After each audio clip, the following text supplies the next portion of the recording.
नमस्कार, good morning India देख रहे हैं आप। मैं हूं अदिति राजपूत और आज हम बात करने जा रहे हैं चंद्रयान 3 की, जिस पर सबकी निगाहें टिकी हुई हैं। चांद की सतह पर लैंडिंग का दूसरा विकल्प भी तैयार कर लिया गया है, लेकिन सबसे पहले नजर रहेगी 23 अगस्त यानी कि कल, जब शाम 5:45 पर चंद्रयान 3 जो है वो चांद की सतह पर लैंड करेगा। इसरो के मुताबिक अगर सब कुछ ठीक रहा तो कल लैंडिंग सफल होगी। ऐसा ना होने पर 27 अगस्त का जो विकल्प है वो तैयार किया गया है।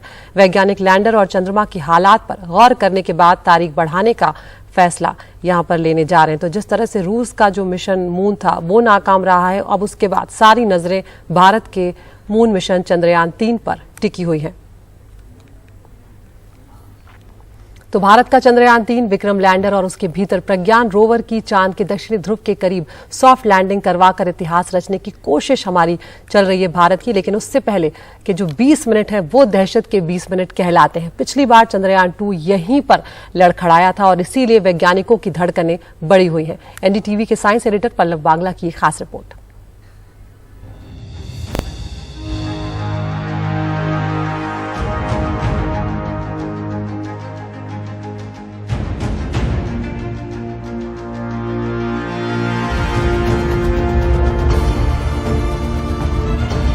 Of normal Here we have a majestic liftoff of LTM-3 M4 rocket carrying India's prestigious Chandrayaan 3 spacecraft.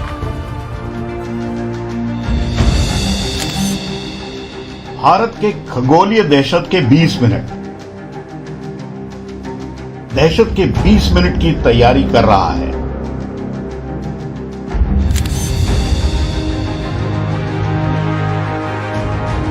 lift off normal P1 tracking. शानदार लिफ्ट ऑफ के बाद इसरो के बाहुबली रॉकेट ने चंद्रयान 3 को धरती की कक्षा में रखा।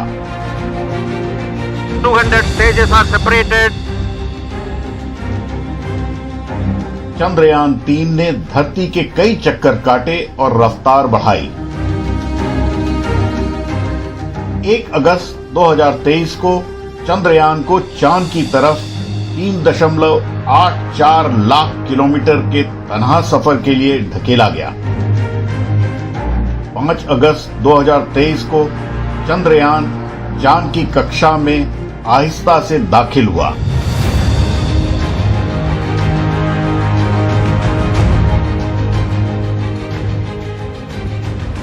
एक अहम कदम था प्रोपल्शन मॉड्यूल को विक्रम लैंडर और प्रज्ञान रोवर से 17 अगस्त को अलग होना।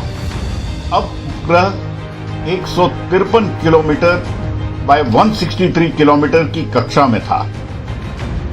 जल्द ही विक्रम लैंडर चांद की सतह के करीब अंडाकार कक्षा में आता है, जिसके बाद उतरने की तैयारी होती है। लैंडिंग के रोज दहशत के 20 मिनट शुरू होते हैं।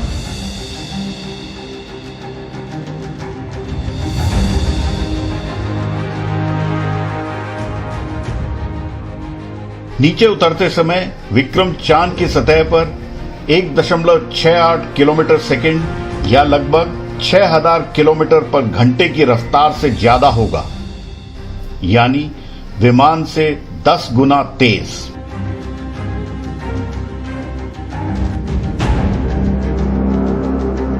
विक्रम 4 चालू इंजनों के साथ अपनी रफ्तार धीमी करता है और चांद की सतह के साथ लगभग हॉरिजॉन्टल है। इसे रफ ब्रेकिंग चरण कहते हैं, जो लगभग 11 मिनट चला। फिर वो चांद की सतह पर सिर्फ 2 चालू इंजनों के साथ उतरेगा। पायों को इतना मजबूत बनाया गया है कि 3 मीटर पर सेकंड या 10.8 किलोमीटर पर घंटे के टकराव को झेल सकते हैं। पायों पर लगे सेंसर को चांद की सतह के महसूस होते ही इंजन बंद हो जाएंगे और दहशत के 20 मिनट निकल जाएंगे। तिरंगा चांद पर पहुंच जाएगा। इसके बाद रैंप खुलेगा। प्रज्ञान रोवर आहिस्ता आहिस्ता नीचे लाया जाएगा। प्रज्ञान रोवर जब चांद की सतह पर पहुंच जाएगा तो रोवर चांद पर घूमने के लिए आजाद हो जाएगा। अहम घड़ी तब आएगी जब विक्रम लैंडर रोवर की और प्रज्ञान रोवर लैंडर की तस्वीरें लेंगे। इसके बाद चांद के ऊपर ली गई ये पहली सेल्फी भारत भेज दी जाएंगी।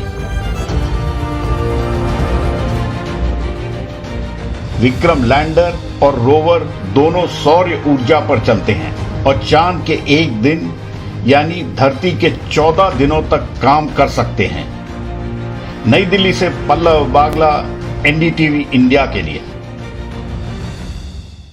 उधर मणिपुर में दो अहम नेशनल हाईवे जो है वहां पर कुकी जोमी ग्रुप ने नाकेबंदी कर दी है। दूसरे गुट पर लगाया जरूरी सामानों की सप्लाई रोकने का आरोप। दरअसल सरकार को यहां पर 3 दिनों का अल्टीमेटम भी इस ग्रुप ने दिया है। ये नाकेबंदी कांगपोकपी जिले में की जा रही है। नागालैंड के दीमापुर से इम्फाल को जोड़ने वाली सड़क राष्ट्रीय राजमार्ग संख्या 2 NH2 जो है और असम के सिलचर को इम्फाल से जोड़ने वाला जो NH37 है उसे बाधित यहां पर कर दिया गया है। इनका कहना है कि जरूरी सामान की सप्लाई रोकी जा रही है, इसीलिए इन्होंने ये नाकेबंदी की है।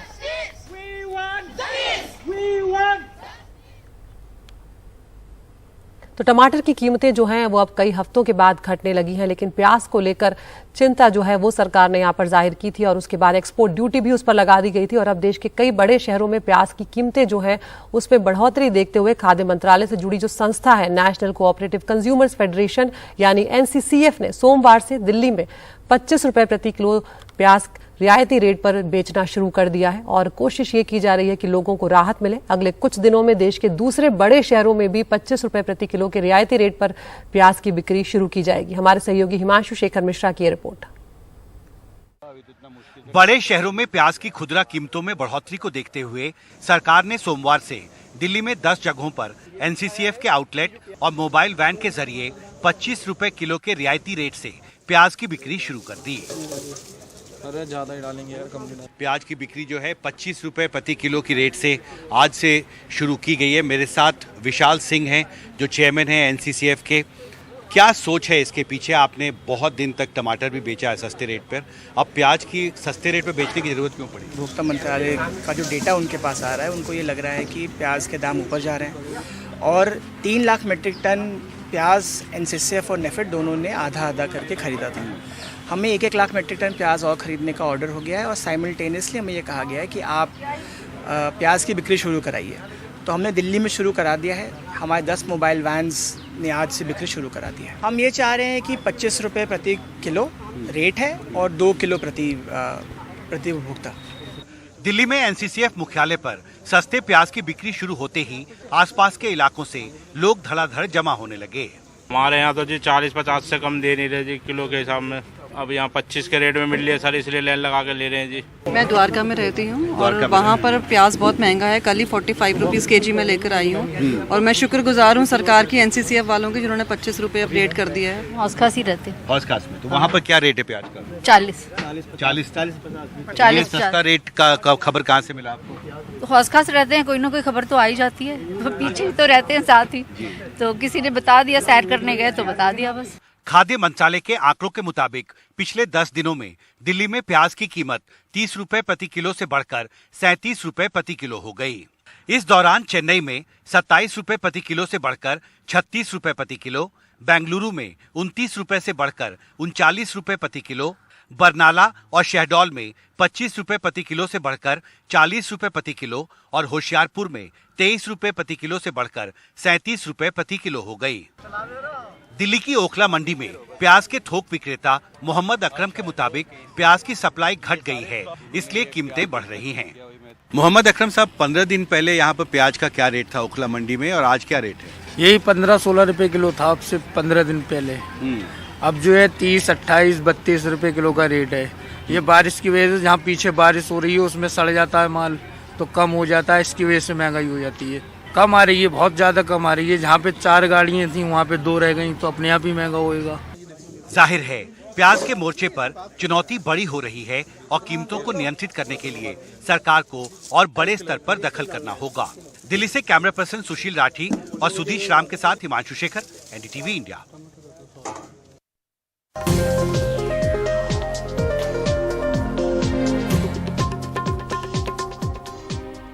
प्रधानमंत्री नरेंद्र मोदी अब से कुछ देर पहले दक्षिण अफ्रीका के लिए रवाना हो गए। पीएम ब्रिक्स देशों की बैठक में शामिल होने जा रहे हैं। दक्षिण अफ्रीका के जोहानिसबर्ग में आज से ब्रिक्स समिट शुरू हो रहा है। और कोरोना के बाद पहली बार ब्रिक्स देशों की ये मीटिंग जो है ये ऑफलाइन होने जा रही है, यानी कि आमने सामने होंगे ये तमाम नेता।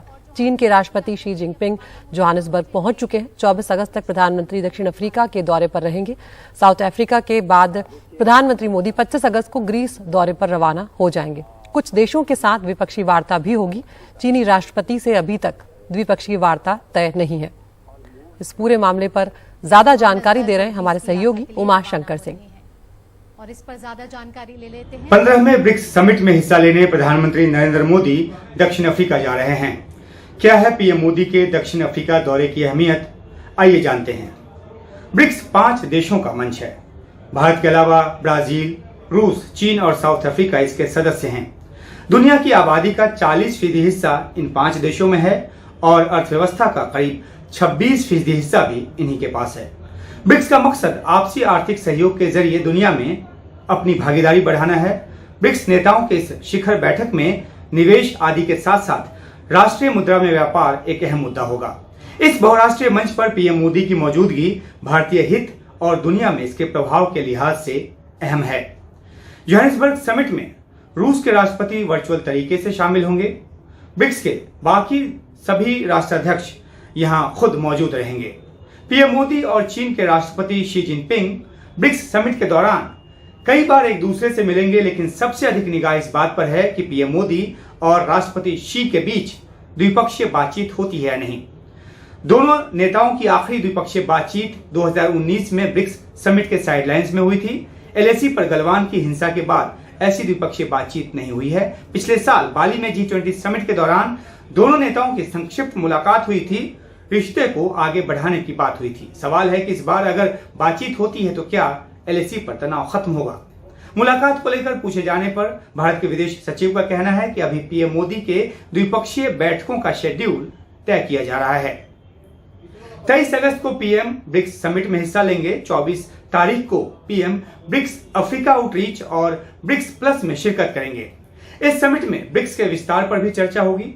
अभी करीब 40 देश ऐसे हैं जो ब्रिक्स में शामिल होना चाहते हैं।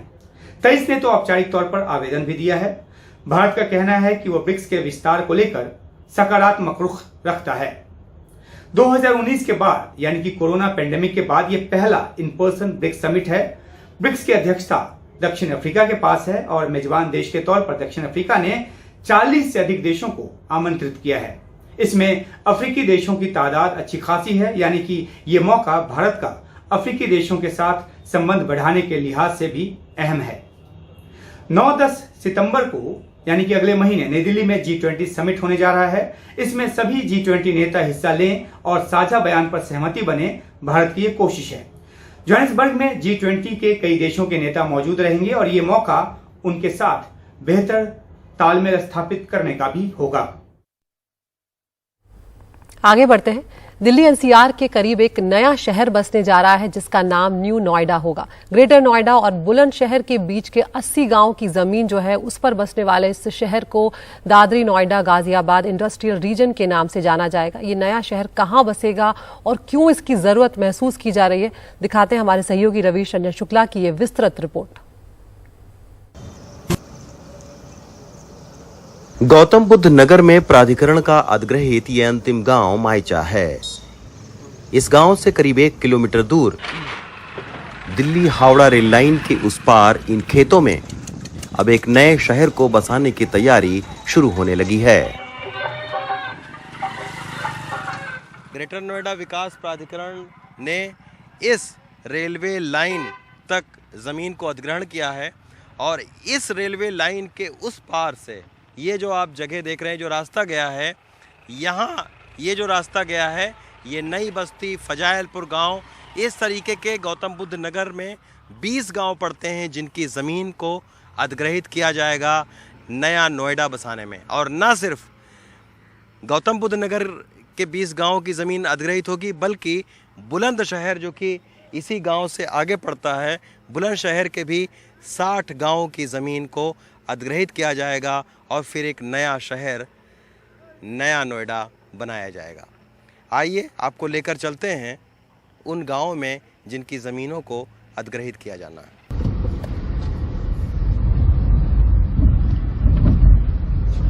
रेलवे ट्रैक से आगे बढ़ने के बाद गौतम बुद्ध नगर का गांव फजाइलपुर है। अखबार के जरिए गांव के लोगों को पता चला है कि उनकी जमीन भी नए शहर के लिए अधिग्रहित होने वाली है। गांव की बुजुर्ग महिला समेत नौजवान अतुल शर्मा से हम लोगों ने बात की। गांव के ज्यादातर लोग असमंजस में हैं। दोनों चीजों का साइड इफेक्ट होता है, पॉजिटिव भी और नेगेटिव भी। अगर जमीन जाएगी तो लोगों के पास में पैसा आएगा, शायद कुछ रोजगार की वो बनेंगे, हो सकता है कुछ कंपनीज खुलें, कुछ अधिग्रहण होगा, कंपनीज आएंगी, इंडस्ट्रियल प्लॉट आएंगे, कुछ हमें भी परसेंटेज के प्लॉट मिलेंगे। लेकिन उसका सेकंड इम्पैक्ट ये होगा कि लोगों को पैसा झेलता नहीं है इतनी आसानी से। फजाइलपुर, चंद्रावल, फूलपुर समेत गौतम बुद्ध नगर और बुलंदशहर की करीब 21,000 हेक्टेयर जमीन अधिग्रहित होना है। ये इलाका ईस्टर्न पेरिफेरल और डेडिकेटेड फ्रेट कॉरिडोर से सटा हुआ है। इसी के चलते यहाँ एक बड़ा लॉजिस्टिक हब बनाने की भी योजना है। हम इसमें 40% इंडस्ट्रीज और लॉजिस्टिक्स और एजुकेशन इंस्टीट्यूशंस और रेजिडेंशियल, इसके लिए पूरा हम लोगों ने एक प्लान बना है। अभी बोर्ड में इसका अप्रूवल मिला है। पब्लिक के सामने हम इसको ले आएंगे, तो 30 डेज एक ऑब्जेक्शंस के लिए हम लोग टाइम देंगे। जो भी ऑब्जेक्शंस मिलेगा इसका निस्तारण भी होगा।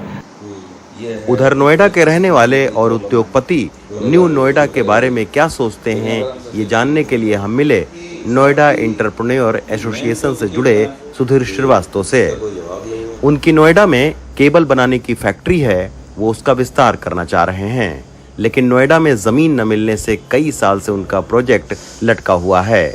अब न्यू नोएडा से उम्मीदें बंधी हैं। हम लोग बहुत उत्साहित हैं, क्योंकि अभी एक्सपेंशन में अगर हमें कोई यूनिट लगाना है तो नोएडा में अब कोई जगह बची नहीं है।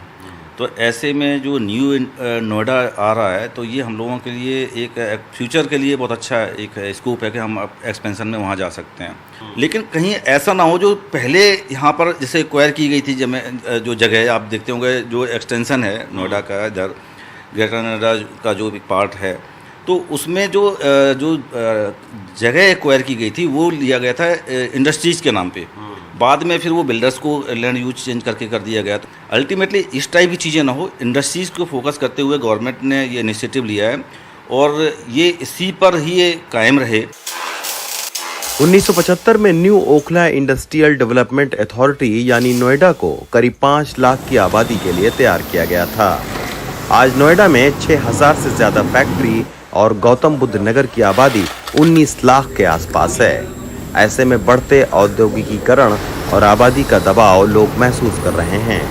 कि न्यू नोएडा का विकास के लिए जैसे ग्रेटर नोएडा यमुना अथॉरिटी अलग अलग प्राधिकरण बनाए गए हैं, इसी प्रकार एक न्यू नोएडा का अलग प्राधिकरण उठाया जाए और उसके सीईओ और अधिकारी अलग हों, क्योंकि नोएडा बहुत बड़ा क्षेत्रफल हो गया है और यहाँ बहुत सारी चीजें अभी करने के लिए बाकी हैं।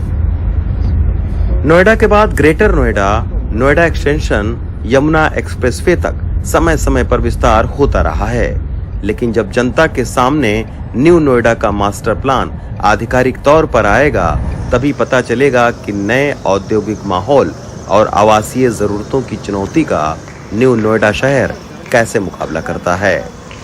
नोएडा से रवि रंजन शुक्ला, NDTV इंडिया।